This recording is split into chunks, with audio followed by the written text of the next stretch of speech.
Good morning, everybody. It is Tuesday, April 22nd. I'm John Weigell here with Rob Litterst, and this is the Hustle Daily Show.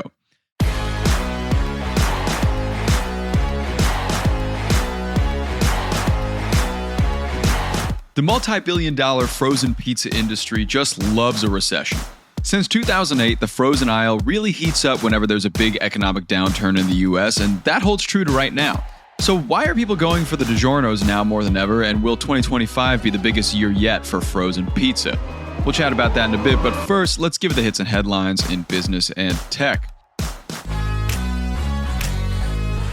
To kick us off today, if you're tired of only seeing the full price of your Airbnb trip at checkout, the company is actually going to do something about it. Airbnb now has a label on their site that reads, "Prices include all fees," meaning the outrage of cleaning fees at checkout is hopefully a thing of the past. What do you make of this, Rob? It's nice and transparent. I'm liking it.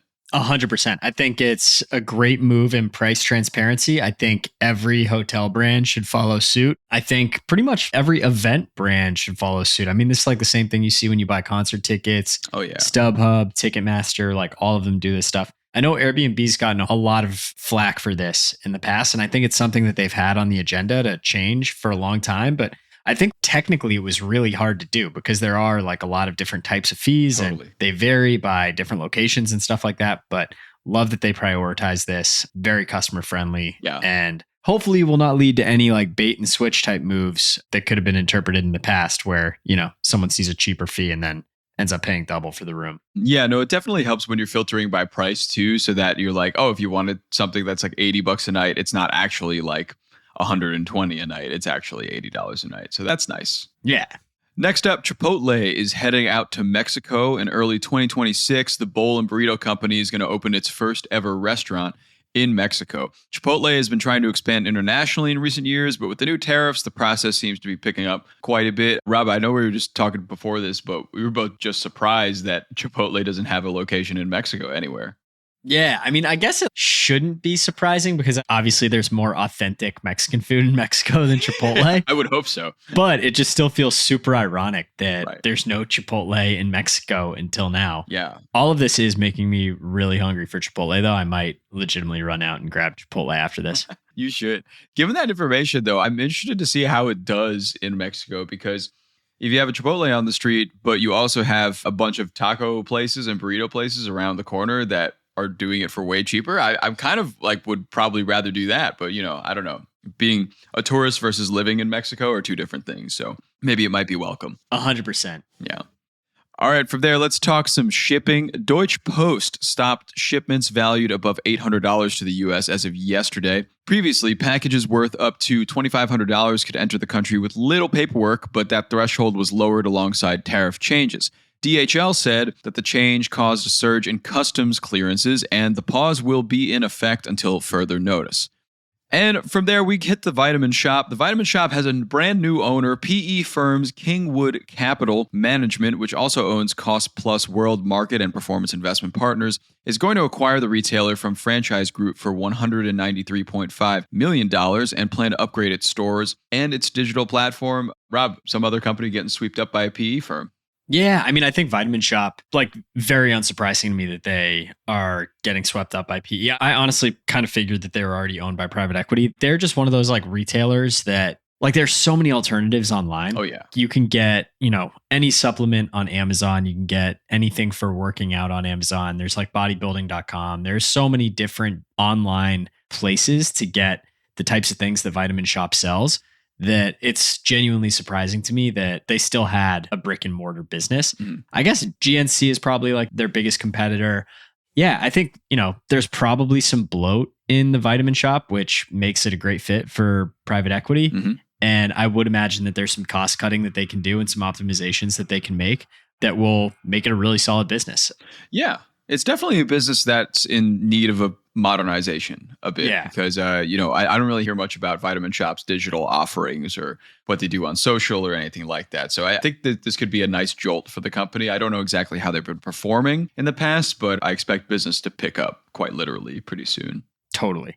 And last thing here, Nintendo released a new commercial for its forthcoming Switch 2 starring actor Paul Rudd, which is 34 years after Paul Rudd starred in a 1991 commercial for an SNES ad. In the new version, Rudd wears the same outfit and plays Mario Kart World with friends over the platform's new game chat feature. Pre-orders for the Switch 2 were delayed due to tariffs, but they will open on April 24th.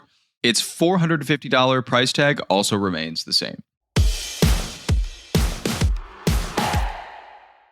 Okay, on to the main story. Today, we're talking all about frozen pizza, how people are eating tons of frozen pizza, especially in recessions, it looks like. So, Rob, what is the deal with all these people eating some frozen pizza?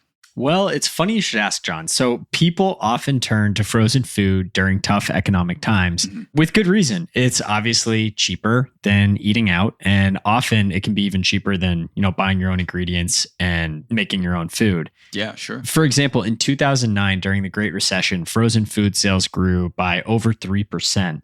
More specifically, around the pizza front, when the pandemic hit, frozen pizza sales spiked to nearly $1 billion from the year before, from $5.8 billion in revenue in 2019 to $6.6 billion in revenue in 2020. And that market research is from Ibis World. It's pretty interesting, John. Yeah. Have you been getting down on frozen pizza?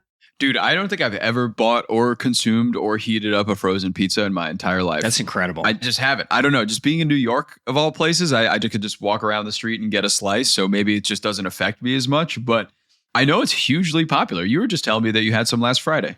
I did. And I think one of the reasons frozen pizza has always kind of been a star player in the frozen food aisle. Yeah.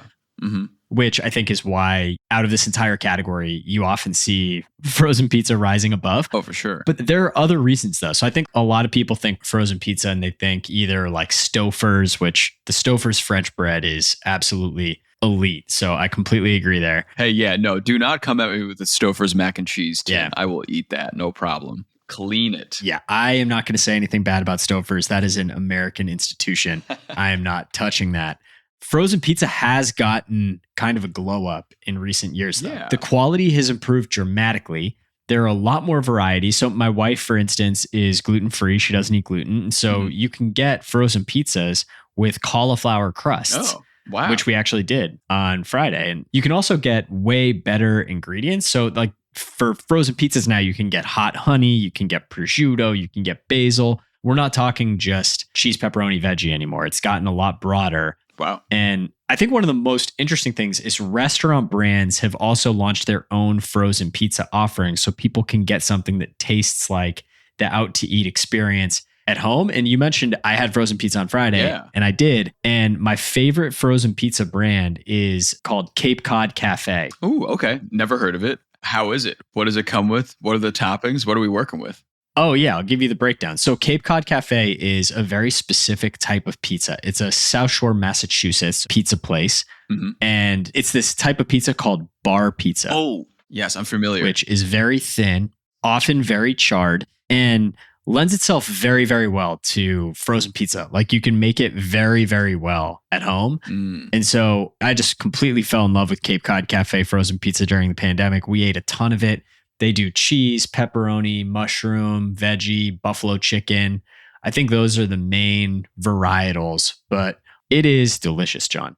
Ooh, okay.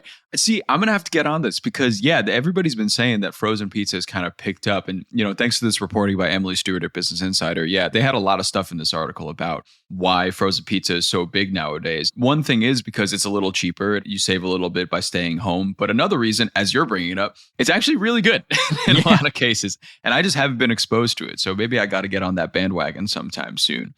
I would be curious because you're down in the New York, New Jersey area. There are a bunch of bar pizza spots down your way. Oh, yeah. Yeah. There's a lot down here. Yeah. I mean, with the bar specific kind of pizza, we don't have much of that down here. But, we got the slices mostly. The slice shops are what do it down here. Yeah. There's no shortage of pizza in New York City, my man. Oh, no, definitely not. You got options. Definitely not. And so, given all this information, frozen pizza is actually a lot better than it used to be. It makes sense that customers are kind of at anxious economic times, like right now, looking at the grocery store a little more than maybe they used to for things like pizza, especially when they want to go a little more gourmet. Yeah, for sure. I mean, we go through a pretty simple calculus in our house. We make dinner most nights. And Friday night, my wife and I were exhausted and didn't want to cook. And we were thinking about ordering out, but we had actually ordered out one night earlier in the week. And it had kind of ended up being a bit of an expensive order. And we just wanted to keep costs down, but we didn't want to cook. And frozen pizza was the obvious choice. So I totally see where people are coming from. You know, over the past year or so, consumers have been opting to buy a greater share of their meals at retail, meaning grocery stores, clubs like Sam's and BJ's, stuff like that, and online than from food service operations like restaurants. Yeah. So it's interesting to see. And I mean, I think as long as you make it easy to actually cook these types of things at home, it's a very appealing option to people that are in a rush and looking to save some money. And pizza, obviously, you know, you just throw it in the oven for like 15 minutes and you're good to go. Yeah, and it's easy, right? Yeah. And last thing here, what do the projections look like for this year? Because, you know, I read a stat that said that 2024 had about $6.5 billion in annual revenue for frozen pizza. So how does it look for 2025? Do you think it's going to inch up? Like, especially kind of during the quote crisis we're facing right now economically, do you think it's going to be even better?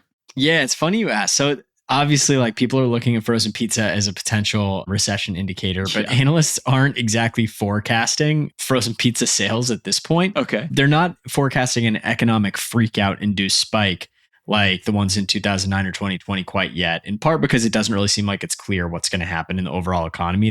Obviously, the market's down, but there have been some ups and downs over the last few weeks. Yeah. In the event that things really start to go south, the logic of buying frozen pizza when you have less money would still hold. Yeah. So I would expect a lot of frozen pizza to fly off those shelves, and I might need to start going in and buying my Cape Cod frozen pizzas in bulk. Yeah, get some for yourself, right? Keep them in the freezer for a good day, you know, stow them away. 100%. Yeah, before those tariffs come in. Yeah, gotta have my pizza. That's right.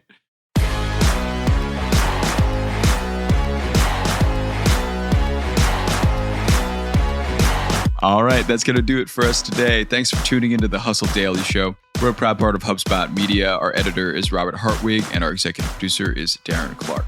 We've got a ton more tech and business coverage in our newsletter. If you're not subscribed, go get yourself signed up at thehustle.co/email and follow us on Instagram at thehustledaily. We'll see you tomorrow.